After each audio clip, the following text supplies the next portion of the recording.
मारो इसे और मारो इसे, ये इसी लायक है। अरे मारो यार। सरपंच जी, कालिया को चोरी करते हुए हम सब ने रंगे हाथ पकड़ा है।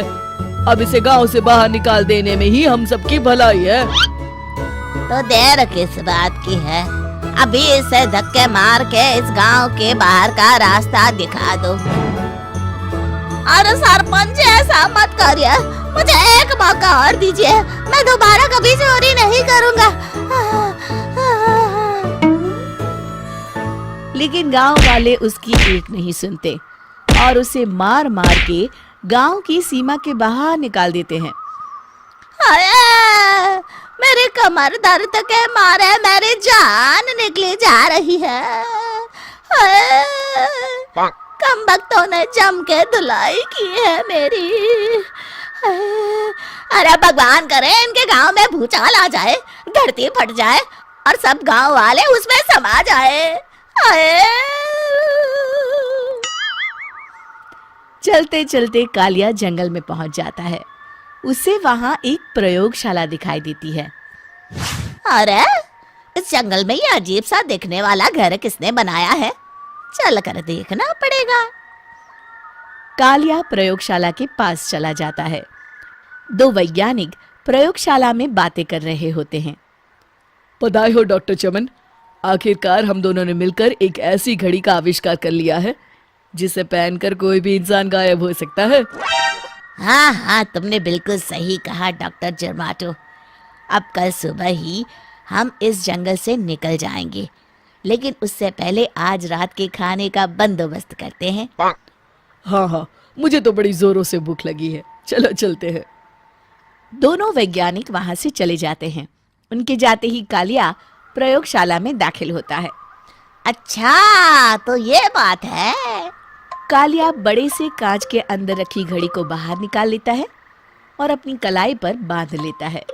फिर घड़ी में लगा बटन दबा देता है। कालिया को एक जोरदार झटका लगता है। कालिया अपने आप को आईने में देखता है तो उसका पूरा शरीर पूरी तरह से गायब हो चुका होता है। अब तो जो चाहे वो कर सकता हूँ। सबसे पहले मैं उन सभी को सबक सिखाऊंगा। गांव वालों, मैं आ रहा हूँ। कालिया गांव की ओर चल पड़ता है। थोड़ी देर के बाद दोनों वैज्ञानिक वहां आते हैं। अरे ये क्या, लगता है कोई हमारी घड़ी चुरा कर ले गया है। ये देखो पैरों के निशान। अब क्या होगा, अगर वो घड़ी किसी गलत हाथों में पड़ गई तो अनर्थ हो जाएगा। तुम चिंता मत करो, हमारी घड़ी में जो बैटरी लगी है ना, वो सिर्फ 24 घंटे चलेगी। उसके बाद वो घड़ी काम करना बंद कर देगी। उधर दूसरी तरफ गांव में सरपंच अपने घर में सो रहा होता है। तभी एक आहट से उसकी नींद खुल जाती है। अरे कौन है वहाँ? बड़े मजे से सो रहा है, आज मैं तुझे नहीं छोड़ूंगा। कालिया पास में पड़ा डंडा उठाकर सरपंच की पिटाई शुरू कर देता है।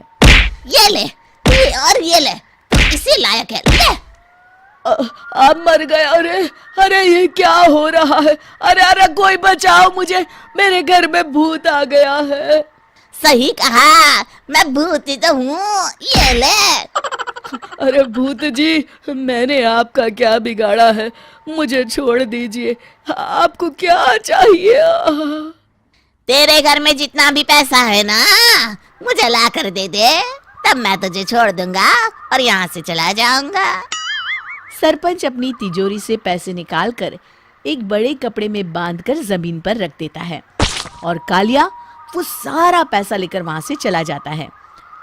दूसरी तरफ जमींदार गांव के चौराहे पर खड़ा कुछ लोगों से बात कर रहा होता है। इस कमीने जमींदार ने भी मुझे बहुत पीटा था, इससे भी बदला लेना तो बनता है। हाँ? जमींदार अचानक अपने आप को चांटे मारने लगता है।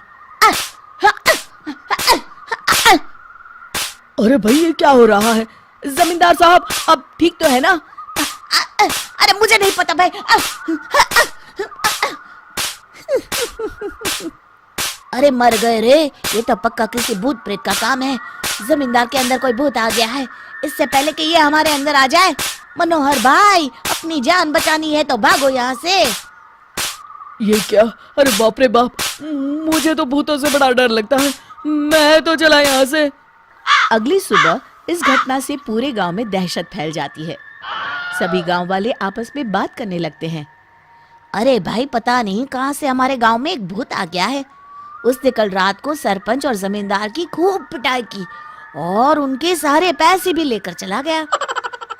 हाँ भाई हाँ, ये भूत तो मुझे बड़ा अजीब लगता है। मेरी समझ में नहीं आता कि भूत उन पैसों का करेगा क्या।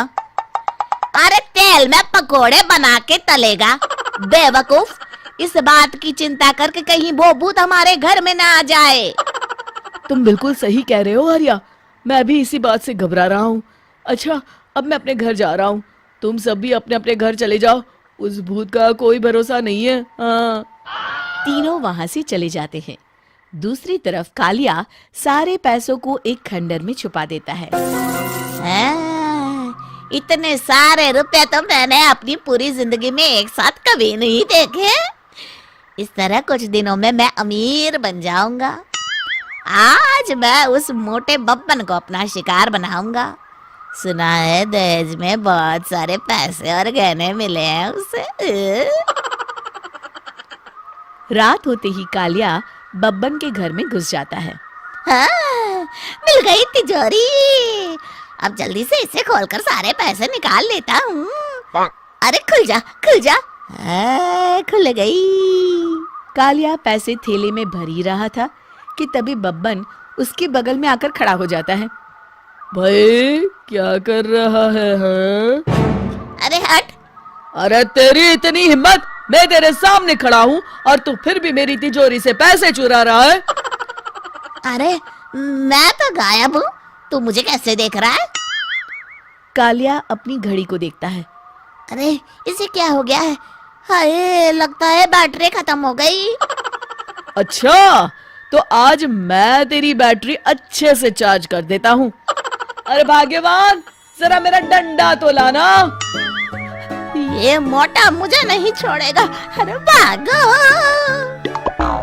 कालिया भागकर घर के बाहर जाता है। बाहर सभी गांव वाले हाथ में डंडा लिए खड़े होते हैं।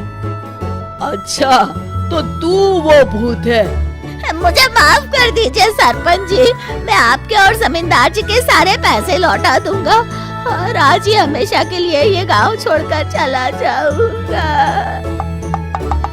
शिक्षा, बुराई ज्यादा दिन की मेहमान नहीं होती, एक दिन उसका अंत हो ही जाता है।